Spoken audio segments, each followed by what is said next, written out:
जिसे हम कहते हैं भारत का भविष्य।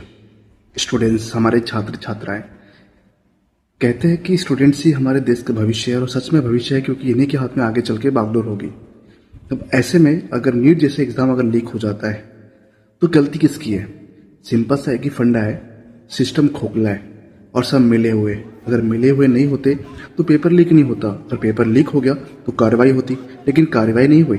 पेपर भी लीक हो गया, कार्रवाई भी नहीं हुई। अब अपने हक के लिए छात्र छात्राओं को सामने आना पड़ा। अब सामने आने के बावजूद सरकार उससे बात नहीं करेगी। क्यों नहीं करेगी? क्योंकि उसे हिम्मत चाहिए। सरकार के पास हिम्मत होती तब ना बात करते।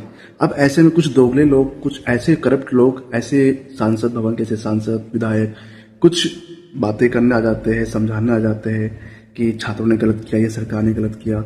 अब कुछ दिन बाद उनके पास किसी पार्टी से फोन जाएगा कि आपको उस टाइम ऐसा नहीं बोला था, तो माफी मांग लेंगे, पीछे हट जाएंगे। लेकिन भविष्य उनका बर्बाद नहीं हुआ, भविष्य बर्बाद हुआ हमारे छात्र छात्राओं का। अरे कितने बच्चों ने सपने देखे होंगे डॉक्टर्स बनने के, कितने माता पिता ने कड़ी मेहनत की होगी इन बच्चों को पढ़ाने के लिए, कितनी महंगी कोचिंग में उनका एडमिशन करवाया होगा, लेकिन उनका भविष्य क्या है? बर्बाद हो गया। अब नीट जैसा एग्जाम अगर लीक हो सकता है तो आप सोच सकते हो इंडिया में कितने एग्जाम होते हैं, हर फील्ड में एग्जाम होते हैं, तो क्या वो लीक नहीं होते होंगे? लेकिन सामने नहीं आ पाते। इसलिए तो कहता हूँ करप्शन, रिश्वतखोरी हमारे इंडिया में सबसे ज्यादा है। इसीलिए जो काबिल होता है उसे जॉब नहीं मिलती, और जो काबिल नहीं होता वो देश चला रहा होता है। और जब ऐसे लोग देश चलाएंगे तो अंधभक्तों की भीड़ लगेगी, और सही को अपने हक के लिए लड़ना पड़ेगा। क्योंकि झूठ के लिए तो भीड़ इकट्ठी हो जाती है, लेकिन सच के लिए नहीं होती। और ये सच्ची बात है। कई एक्टर्स इतनी अच्छी अच्छी मूवी बनाते हैं। गब्बर इज बैक बहुत अच्छी मूवी थी ना, लोगों ने लाइक किया, पसंद किया। क्या कोई गब्बर बीच में आया?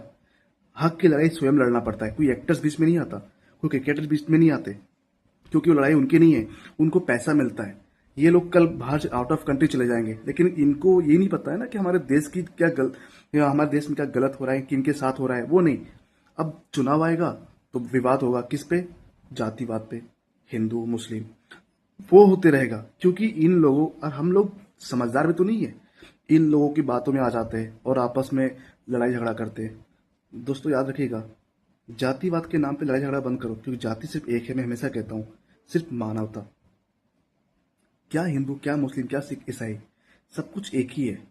अरे ईश्वर हमारे एक ही है, बस वो हमने हमारा जो नजरिया है उसे देखने का वो अलग अलग है। याद रखिएगा, बाहर के दुश्मन से ज्यादा आज हमें हमारे अंदर, हमारे देश के अंदर जो दुश्मन बैठे हैं ना, उनसे ज्यादा खतरा है।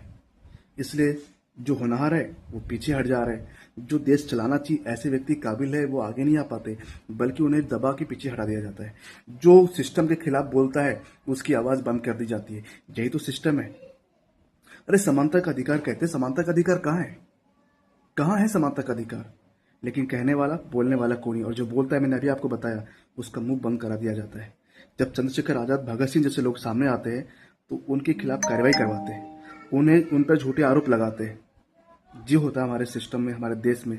तो ऐसे में कोई कैसे बोल सकता है? और सही बात भी है, अगर कोई व्यक्ति बोलने के लिए सामने आता है उसे डर होता है कि कहीं परिवार के साथ गलत ना हो जाए। ये हिम्मत करके हर व्यक्ति कुछ ना कुछ कर पाते हैं। अब बताइए, जिन बच्चों का भविष्य सरकार के हाथ में था, उन छात्रों के भविष्य को सरकार बर्बाद कर रही है।